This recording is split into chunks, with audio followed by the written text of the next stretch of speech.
Faly manoana ny fiadranan'ny tompo antsika tsirairay avy any an-tokantrano any tratran'izao talata izao indray isaorantsika ny tompo lehibe satria noho ny famonjam-bony sy ny fitiavany mbola mahavelon'aina, mbola mampijoro isanao.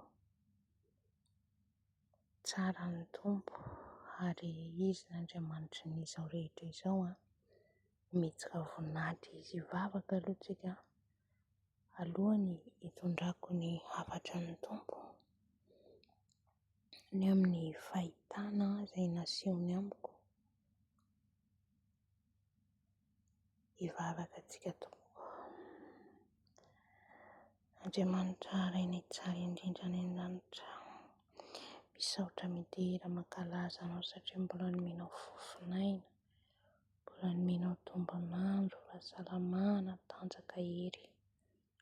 Misaotra Jesosy satria lehibe ianao mpanjakan'ny mpanjaka, tompon'izao rehetra izao. Tsy miovy ianao omaly sy ianao mandrakizay. Diraiko ny anaranao, omeko voninahitra ianao. Misandrahata any amin'ny avo indrindra, misandrahata ny mpanjakan'izao rehetra izao. Misandrahata tompo aoka ny anaranao, ny sandratra eto aokanao no hita fa tsy izaho. Bebaka eto anatrehanao ny amin'izay rehetra nataoko tsy ny fanaraka amin'ny sitraponao. Ifonako ny amin'ny fiteny, fihetsika, fitondran-tena, mifony ireo fampanota tsy mendrika, mifona ho an'izao rehetra izao. Mifona Jesosy aho, diovy amin'ny rano aho fa kelika fampatana, diovy amin'ny rano aho fa tsy fahamarinako rehetra, ao ka ny rano aho hanadio anasa, ao ka ny rano aho hikorina aty anatiko, ao ka ny rano aho hanasa anay tsirairay avy izay manatrika miaino an'izao video izao. Mifona ho an'izao tontolo izao, mifona ho an'ny zanakao rehetra maniry amin'ny tany, ny mahalala ny tsy mahalala. Ianao Jesosy nikasika an'izy ireny, hanova an'izy ireny. Ary indrindrandrindra Jesosy ho kasianao raha mandray an'izao video izao. Misaotra tompo, amen. Ny révélation izay nasehon'ny tompo anahy tamin'ny volana août ihany dia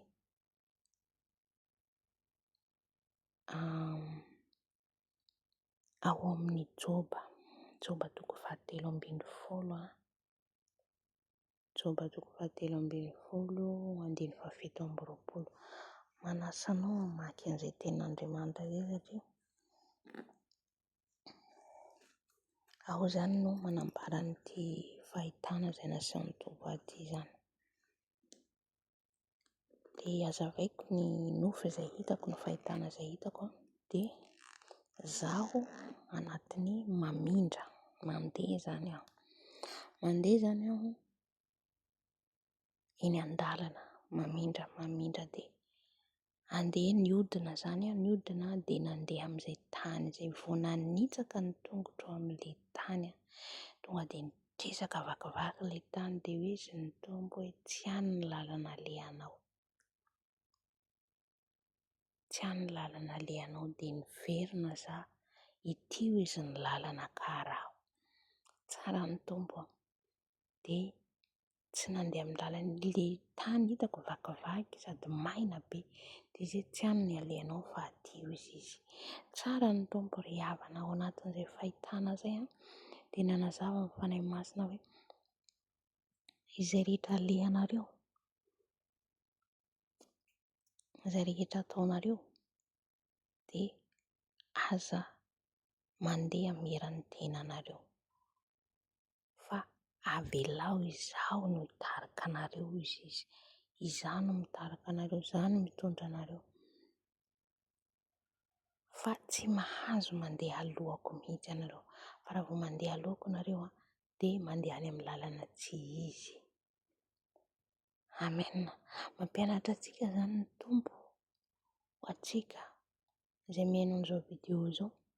Ianao izay efa nanolo-tena ho an'i Jesosy na mbola tsy nanolo-tena ho an'i Jesosy,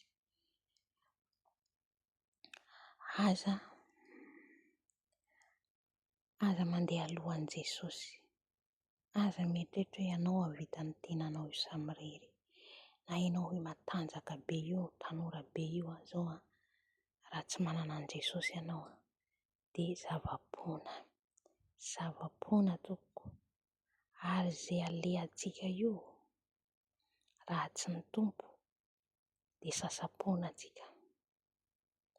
Amen. Nananatra anahy ny Tompo, anteny anahy ny Tompo, tandremo izay alehanao, tandremo izay alehan'ny tongotra anao, fa tsy maintsy manontany ahy aloha anao vao mandeha. Hitantsika amin'izay ny fanarahana ny Tompo, tsy hoe izay tianao atao ny atao. Fanarahana an' Jesosy tsy hoe izay metimety amiko na izay tiako aleha. Manontany an' Jesosy tompoko, ny amin'ny toerana azonao aleha, ny amin'ny toerana azonao hipetrahana, hoe iza ny azonao, ny namanao azonao andehanana, iza ny azonao hiarahana, fa tsy hoe izay tianao atao. Indrindra amin'izao vaninandro iainantsika izao, mandeha ohatra ianao tsy manontany ny Tompo, aiza ny tokony alehako Tompo? Tsy manontany ianao fa mandeha. Any amin'ny toerana alehanao iny mety misy accident tapoka, ianao tsy nivavaka, ianao tsy nanontany ny Tompo. Ny Tompo misy fotoana tena hoe efa miteny hoe aza mandeha, mahatsapa ianao tsy alaizy, dikan'izay efa ny Tompo miteny anao izay, fa tsy mandeha fotsiny na izay efa misy namanao mitaona anao andao ary dia lasa, nefa tsy toerana tokony andehananao mahazanak'Andriamanitra anao. Ohatra any amin'ny boîte de nuit, avy ny namanao andao tsy andehanao dia tsy mba mandeha mitsangatsangana noho n'ilay namanao izany ianao mandeha, nefa fantatrao ilay toerana tsy azo aleha mihitsy amin'ny maha-kristiana anao. Anontany io Jesosy, afaka mandeha amin'io toerana io ve aho Jesosy? Na amin'ny fiangonana ary izany, anontany hoe afaka mandeha mivavaka amin'io fiangonana io ve izaho? Misy fetra ny Tompoko ny fiainantsika io, misy fetrany ary ny Tompo mametra izay azontsika atao sy ny tsy azo atao. Sendra mamaky ny Joba 3:10 ianao misy boloky hazo izy, sahalan'ny misy mihazona mihitsy izany ianao tsy mandeha amin'izay tianao atao. Fa raha vao ianao mandeha alohan'i Jesosy dia tena hoe manao tao foana. Ny hitako tao amin'ny fahitana dia hitako mihitsy hoe mitresaka ilay tany, nampitandrina ny Tompo tsy hany ny lalana alehanao, dia nivily aho nandeha amin'ilay lalana, dia ilay lalana andehanako maitso, maitso. Mahafinaritra ny Tompo fa vakio i Joba 3:17 dia manazava bebe koa aminao ny Tompo. Dia voninahitra ho an'i Jesosy irery ihany, ho azy hatramin'ny tsara indrindra ho mandrakizay, tahiny daholo tsika.